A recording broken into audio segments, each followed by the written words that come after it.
था, जिस ढंग से बोला था, मेरे अंदर जो मतलब नाराजी था, उसको मैं जिस ढंग से व्यक्त किया था, उसको ध्यानानंद स्वामी जी गलत समझ करके और कुछ बोल दिए और ये समस्या ठीक हो गया। ऐसा समस्या तैयार हो गया, मेरे को समझ में आ गया। लेकिन स्वामी जी का वो जो बातें, दो वाक्य बोले थे, मैं तुमको विश्वास करता नहीं, न करना चाहता हूं, ये मेरे दिल को ऐसा ऐसा मट्ठा लगा रहा था। आखिर थोड़ा थोड़ा मक्खन निकला कि जब स्वामी जी मुझे विश्वास करते ही नहीं और करना चाहते भी नहीं, तो फिर मेरा इधर रहना ठीक नहीं। अविश्वासी पात्र कभी पास में नहीं रहना चाहिए। रात भर मुझे नींद नहीं आई, सुबह उठा, निश्चित किया यहाँ पर मैं नहीं रहूँगा। रामचंद्र जी को मैं जा कर के बोला, रामचंद्र जी मैं उत्तरकाशी जा रहा हूँ। क्यों? स्वामी जी ऐसा जब बोले हैं कि विश्वास करते नहीं और करना चाहते भी नहीं, अभी विश्वास नहीं करते हैं, तो मैं विश्वास योग्य बन सकता हूँ तो स्वामी जी विश्वास नहीं करेंगे। जब स्वामी जी के मन में ऐसा है तो मैं कैसे स्वामी जी का सेवा कर सकता हूँ? इधर नहीं कर सकता हूँ, मैं जा रहा हूँ वापस उत्तरकाशी। तो राम स्वरूप जी फिर मेरे को हंसते हंसते समझाए कि स्वामी जी आप भी ऐसे बच्चों के माफी बात करते हो। अरे आप तो आज ही एक बार डांट खाए, हम तो रोजाना 10 बार ऐसे डांट खाते हैं। स्वामी जी का दिल जो है एक पल में बदल जाता है। और कभी नारियल का ऊपर का छिलका तो इतनी कठोर होता है, लेकिन अंदर क्या रस रस भरा हुआ रहता है।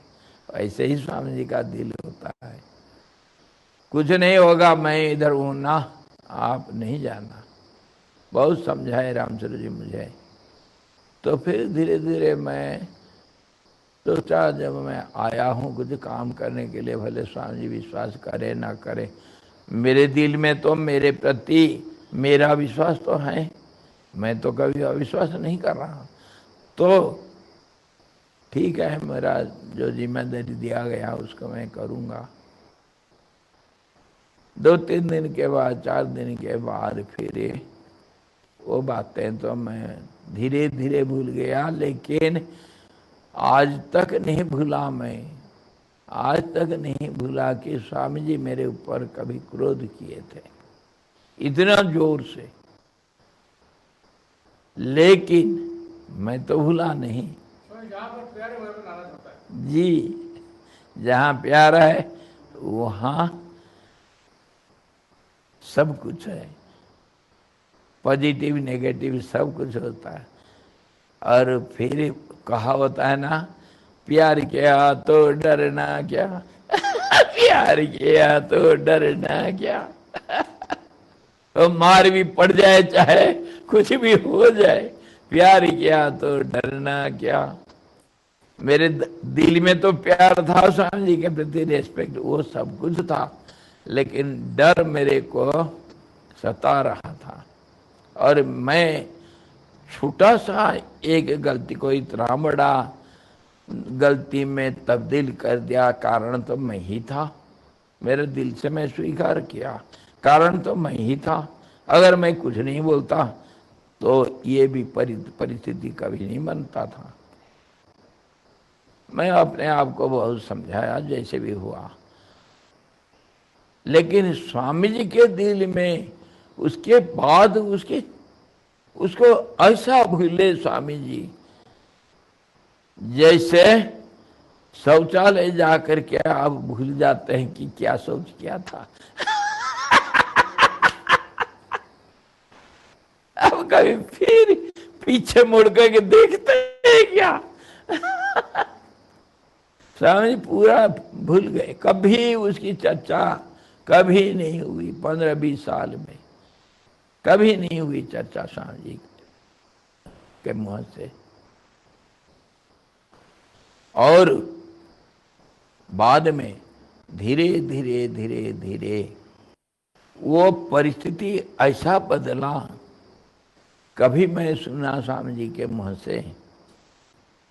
एक बार स्वामी जी कुछ पूछे मेरे को, ये मौसम के बारे में, उत्तरकाशी में कैसा मौसम होगा, हम अगर उत्तरकाशी आते हैं कैसे कब जाना चाहिए, और रास्ता घाट कैसे रहेगा, वो कुछ बोले पूछे थे। मैं उनको स्वामी जी को कुछ बोला था, बहुत बाद की बात ये। और मेरे बातों को सुनने के बाद स्वामी जी को और कोई आकर के ठीक मेरे बुलावा का विपरीत कुछ बोला कि नहीं नहीं स्वामी जी ऐसा नहीं है, अभी उत्तरकाशी जाने लायक नहीं है। तो स्वामी जी उसको जवाब देते हुए मैं सुना, अरे प्रेमानंद बोला ना, बिल्कुल सही, मैं वो जो बोलता है उसी को मानता हूं। ये मैं वो पर्दे के पीछे से सुना स्वामी जी किसी को बोलता हुआ। स्वामी जी के दिल में मेरे प्रति ये भावना पैदा हुआ था, प्रेमानंद जो बोलेगा वो सही है। भावना कैसे बदल जाता है एक पल में। और माँ का अपने बच्चे के लिए कितने अलग अलग रूप प्रकट होता है। कभी तो भयंकर काल रूप मारती है बच्चों को, और जबरदस्ती पकड़ करके खिला देती है करेले की सब्जी। बच्चा कभी नहीं खाना चाहता है, और साथ साथ रसगुल्ला भी खिलाती है। कितने प्यार, और वो प्यार के अंदर ये जो क्रोध, ये क्रोध मैं आप लोगों को यही बोल रहा था कि क्रोध कभी कल्याणकारी भी होता है। स्वामी जी अगर उस दिन क्रोध नहीं करते तो मुझे ऐसा समझ कर ले आता था। मैं विचार किया बाद में, और मुझे ये समझ आया कि क्रोध के अंदर भी हित कामना, प्यार और एक पॉजिटिविटी, एक सकारात्मकता छिपा हुआ रहता है। वही क्रोध अगर अज्ञानी करेगा तो अपना नुकसान करता है और दूसरों का भी नुकसान करता है। लेकिन वही क्रोध अगर समझदार ज्ञानी कभी करता है तो उसका क्रोध कभी किसी की हानि नहीं कर पहुंचा सकता है। इसीलिए कहा गया है, एक कहावत है, अज्ञानी दोस्त से ज्ञानी दुश्मन अच्छा है। ज्ञानी दुश्मन अज्ञानी दोस्त से अच्छा है। वो कभी भी गलत काम नहीं करेगा, समझदार है, गलत काम नहीं करेगा। हमारे जो दुर्वासा ऋषि कितने अभिशाप दिए हैं लोगों को, लेकिन सारे अभिशाप वरदान साबित हुआ बाद में। सबका कल्याण के लिए अभिशाप दिया करते थे, और वो जो अभिशाप प्रकृति से अलग हो करके नहीं। मैं एक अति सूक्ष्म रहस्य आप लोगों को बोलना चाहता हूं एक कहानी के जरिया से, कि प्रकृति त्रिगुणात्मिका है। प्रकृति सारे संसार का सृष्टि, स्थिति और संहार के कारण है। मूल प्रकृति त्रिगुणात्मिका, सत्व रजस तमस, और उसमें दोनों दैवी गुण और आसुरी संपत्ति दोनों प्रकृति में है। और उसके अनुसार द्वैत में हमेशा एक के दूसरा विपरीत स्थिति हमेशा मिलेगा। जैसे जहां पर दिन है वहां रात होगी ही। रात को नहीं चाहोगे तुम, सिर्फ दिन को चाहोगे, ये कभी नहीं हो सकता है। और जहां अच्छा होगा वहां बुरा भी होगा अवश्य। जहां हेड है सिक्का के वहां टेल भी होगा। इसीलिए जहां मन है, किसी का मन, ज्ञानी का मन प्रकृति के अधीन काम करता है, वो मन से अलग है, प्रकृति का दृष्टा है। और मयाध्यक्षेण प्रकृति ही सुयते सचराचरम, भगवान तो यही तो बोले ना गीता में। प्रकृति मेरे अध्यक्षता से, मेरे इशारे पर सब कुछ करती है। और प्रकृति क्या करेगी? अच्छा भी करेगी तो बुरा भी करेगी, दोनों चीज करेगी। प्रकृति में दोनों चीज है। उसी का नाम द्वैत जगत या व्यवहारिक दुनिया, दृश्य जगत अथवा सृष्टि स्थिति लय, तीनों जो कुछ भी होगा प्रकृति के द्वारा किया जाता है। और वो प्रकृति ज्ञानियों के बस में रहती है और उसके प्रकृति के ज्ञानी लोग दृष्टा होते हैं। इसीलिए उनके व्यवहार में, शारीरिक व्यवहार में ये दोनों चीज देखने के लिए मिलता है। कभी ऐसा नहीं सोचेगा, सोचना चाहिए कि ज्ञानी है तो बिल्कुल खाएगा नहीं, पिएगा नहीं, गुस्सा नहीं करेगा, घूमते रहेगा या बैठे रहेगा, किसी से लेना नहीं देना नहीं, कुछ नहीं करेगा, ऐसा नहीं। ये भूल धारणा है, हम नहीं समझते हैं। इसीलिए हम एक अपना मनगढ़ंत एक रूप देते हैं ज्ञानियों के लिए। ज्ञानी सब कुछ करेगा और इसी के ऊपर शास्त्र का कहना है, वेद का कहना है, ज्ञानी के लिए को विधि को निषेध। अरे नियम कानून ज्ञानी के लिए थोड़ी है, नियम कानून ज्ञानी के लिए नहीं होता है, वो तो अज्ञानियों के लिए, मुमुक्षु लोगों के लिए, जो आधे रास्ते में है उनके लिए होता है। जो प्रेसिडेंट है वो सारे नियम कानून संविधान के ऊपर है, संविधान को वो अपने आप बदल सकता है। जैसे आप अपना पूरा अपने मन को बदल सकते हैं और मन के कार्यकलाप को एडजस्ट भी कर सकते हैं। मान लो आप आज आज आज मान लो षष्ठी का कोई व्रत है, आपका व्रत है, तो व्रत का नियम कानून कौन बनाएगा आपके लिए? आप ही तो बनाते हैं। और कल रात को आप सोच लिए कल षष्ठी है, मेरे को व्रत करना है तो अच्छा फलाहार कर लूंगा, ऐसा सोच लिया तो सुबह से शाम तक अन्न ग्रहण नहीं करेंगे और सिर्फ फलाहार करेंगे। अगर आप ही मन विचार कर लिए कि मैं सिर्फ दूध लूंगा, फल भी नहीं लूंगा, अन्न भी नहीं लूंगा, तो आप उसको सिर्फ दूध में सीमित रखेंगे। नहीं, कुछ नहीं लूंगा, सिर्फ चाय तो पी सकता हूं।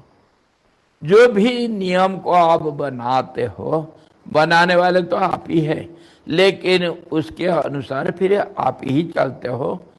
उस नियम को फिर बाद में आप बदल भी सकते हैं। एक बार बना दिया तो फिर उसको आदर्श स्थापना करने के लिए उसको पालन करते हो अवश्य। तो इसी ढंग से ज्ञानी लोग भी व्यवहार करते हैं, नियम कानून के परे होते हुए भी कुछ नियम कानून के अंतर्गत वह व्यवहार करते हैं। और उस नियम कानून के अंदर सब कुछ पॉजिटिव नेगेटिव सब कुछ रहेगा। स्वामी जी के चरित्र में ये फूट फूट करके दिखाई दिया है। जो देखने वाला हुआ वो देखा है। अच्छा, और एक कहानी मैं आप लोगों को बताऊंगा। है 10 तो बन गया। अरे और दूसरों को फिर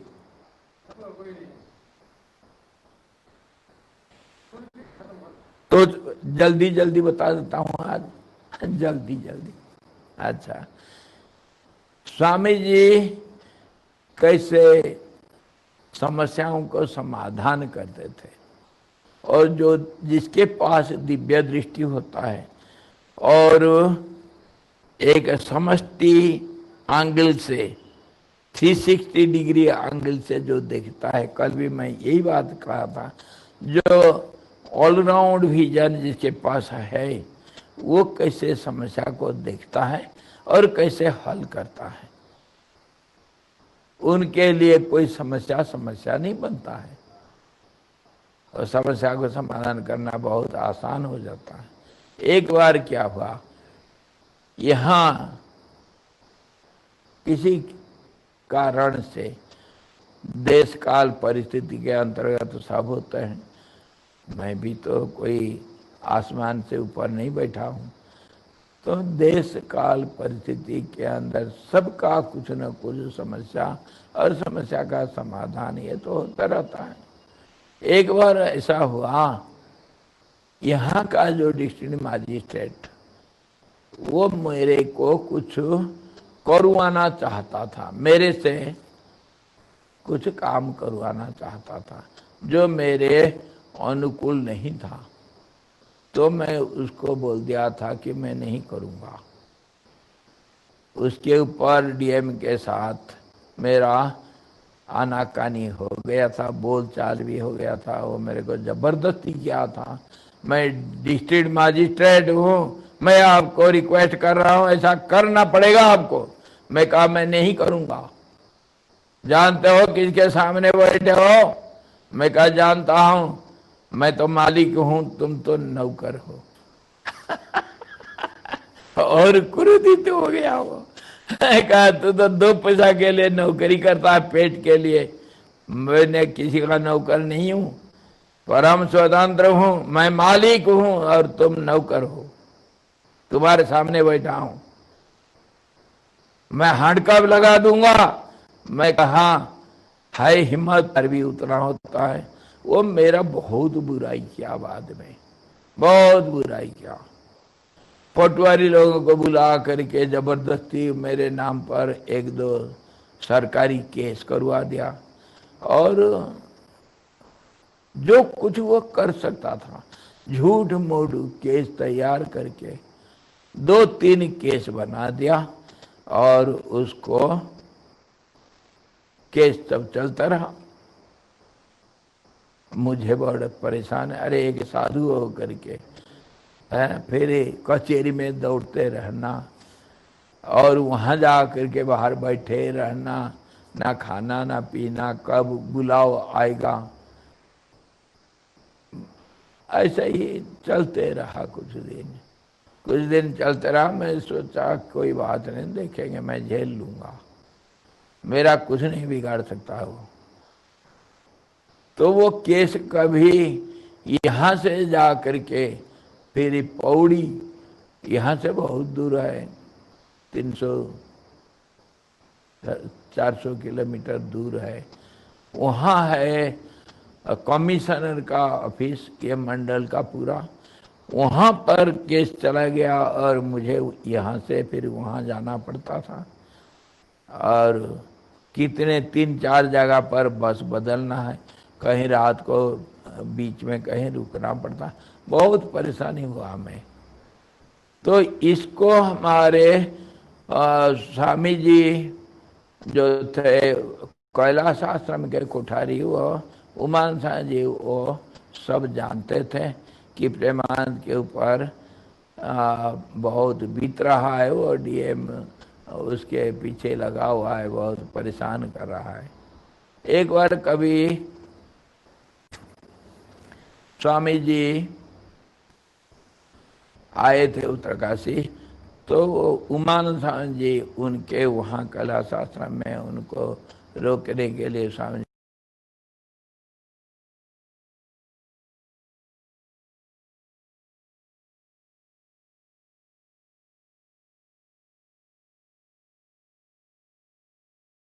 जी को बोले थे।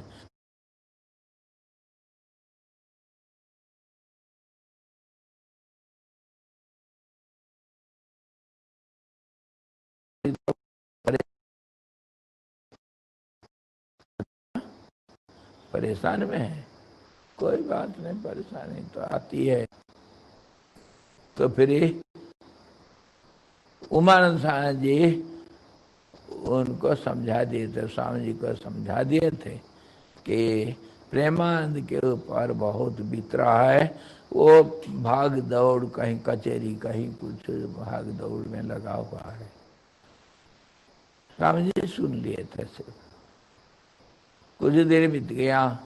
एक बार कभी मेरे मन में भी हो रहा था, एक मंत्र मुझे मालूम है, जो मंत्र जप करने से सारे समस्याएं सब समाधान हो जाता है।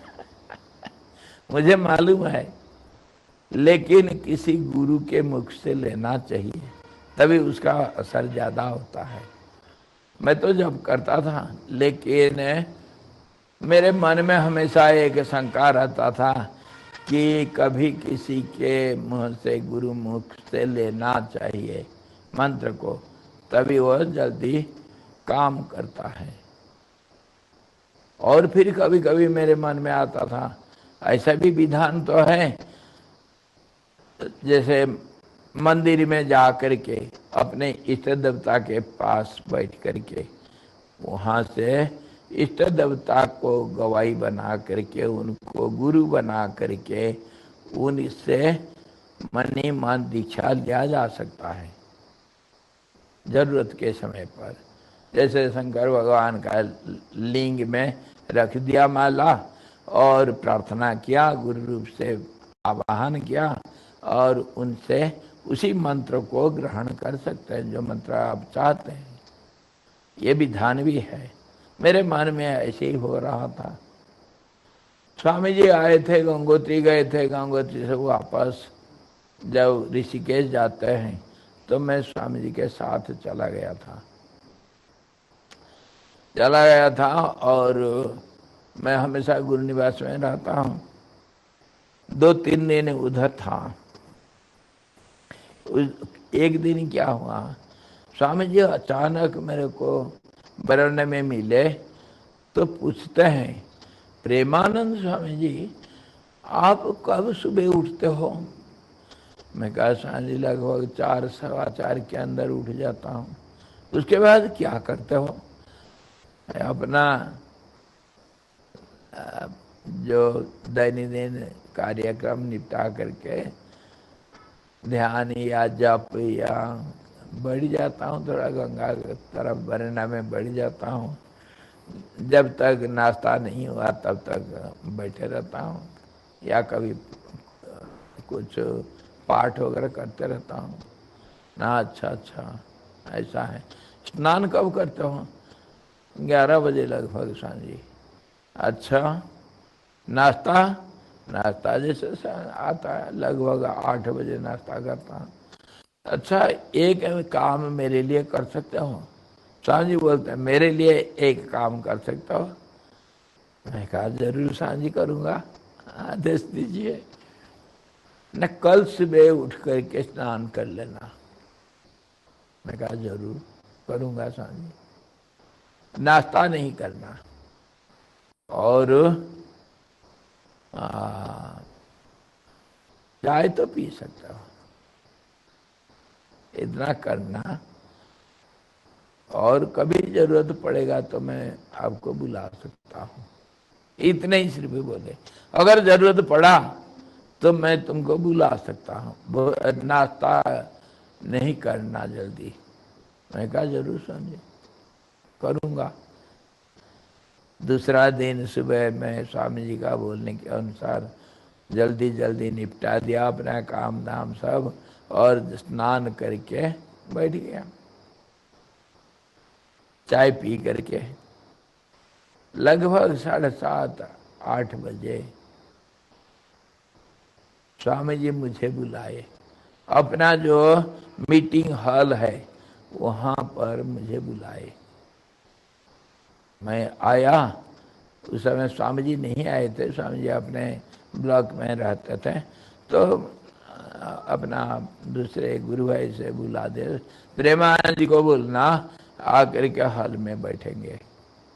मैं आकर के बैठ गया। मैं देख रहा हूँ कोई एक दूसरा व्यक्ति बैठा हुआ है। वो व्यक्ति कौन है?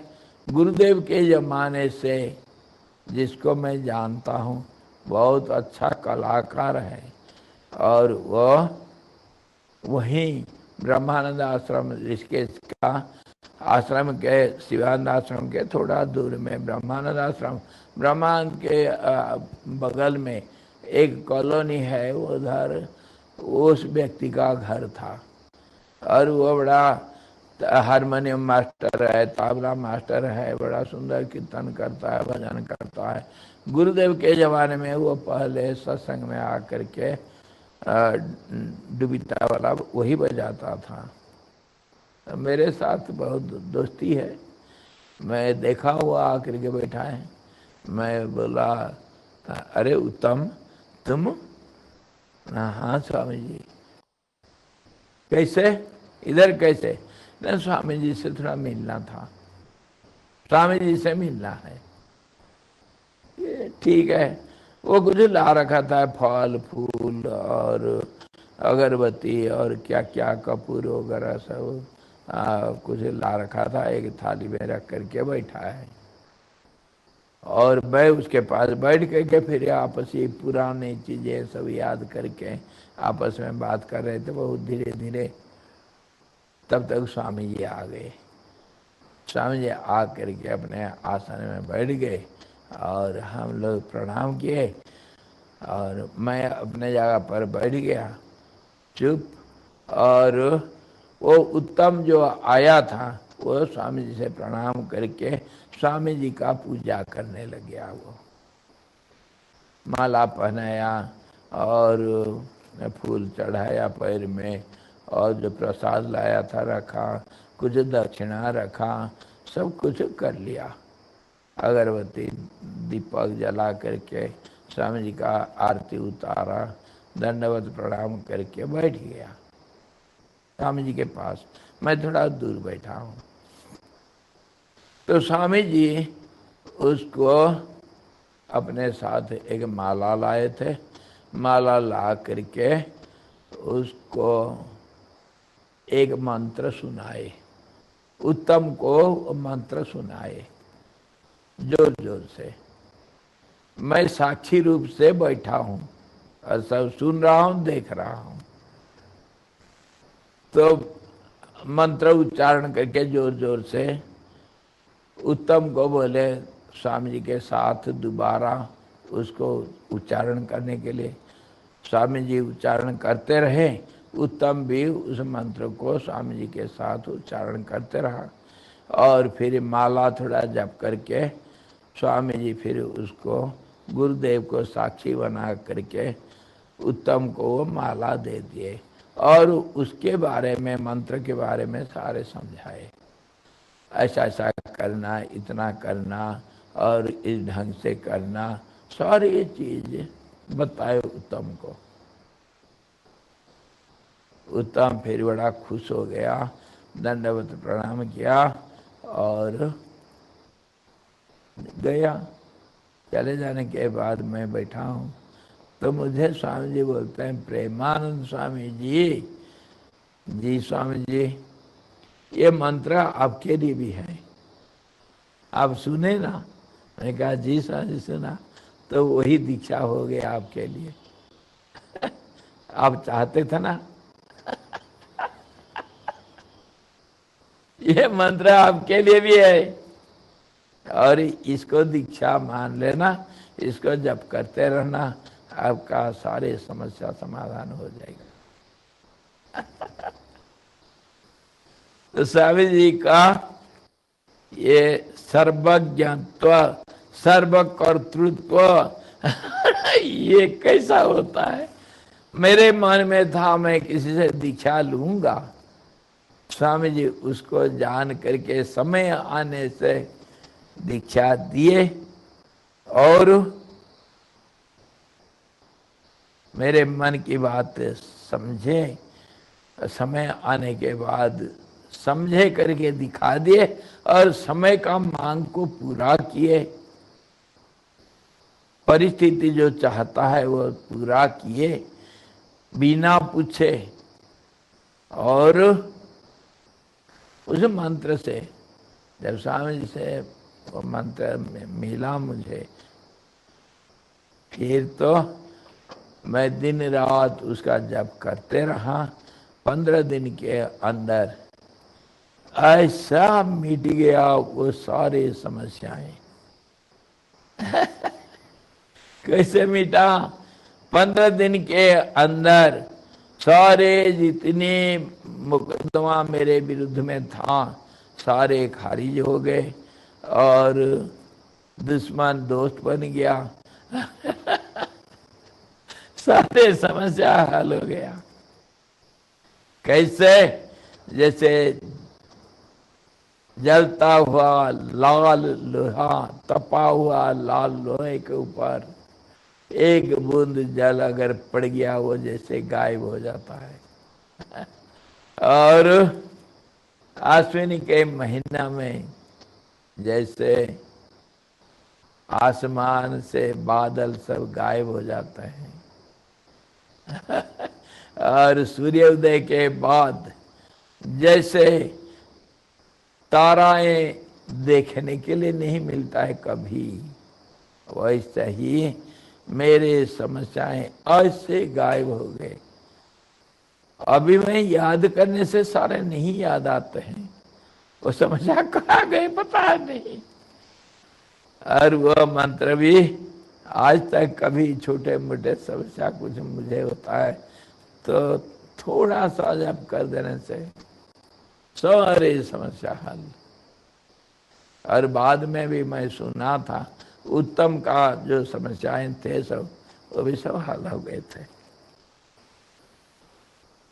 तो युग पुरुष लोग, ज्ञानी लोग कैसे व्यवहार कैसे करते हैं और उनका व्यक्तित्व कैसा होता है, अंदर का कैसे, बाहर का कैसे, अंतर जगत में वो कैसे व्यवहार करते हैं, बाह्य जगत में कैसे व्यवहार करते हैं, एक दूसरे से संबंध कैसा रहता है, सूक्ष्म जगत के साथ स्थूल जगत का, वो कैसे समन्वय को स्थापना करते हुए अलग हो जाते हैं, दृष्टा रूप बन जाते हैं, सब कुछ करता हुआ कुछ नहीं करते हैं। ये ज्वलंत उदाहरण स्वामी चिदानंद जी के जिंदगी से हमको मिलता है देखने के लिए। जो अनुकरण कर सकता है उसका जिंदगी धन्य है। सच्चिदानंद भगवान की जय। आगे फिर और दूसरे कहानियां बताएंगे। रामचंद्र भगवान की जय। मर्यादा पुरुषोत्तम भगवान की जय। व्यवहार कुशल ज्ञानी महात्मा की जय हो। सदगुरु स्वामी शिवानंद जी महाराज की जय। गुरुदेव के बारे में तो कितने मैं बताया हूँ, कभी मौका आने से और बताएंगे। अभी चिदानंद स्वामी जी के बारे में हमको बताना है। उनका जन्मदिन 2 दिन के बाद, तो उनका गुणगान करने से हमारा जिंदगी धन्य हो जाता है। ये मौका फिर सबको नहीं मिलेगा बार बार। सच्चिदानंद भगवान की जय। ओम पूर्णमदः पूर्णमिदं पूर्णात् पूर्णमुदच्यते पूर्णस्य पूर्णमादाय पूर्णमेवावशिष्यते। ओम शांति शांति शांति। सद्गुरु भगवान की जय, सच्चिदानंद भगवान की जय।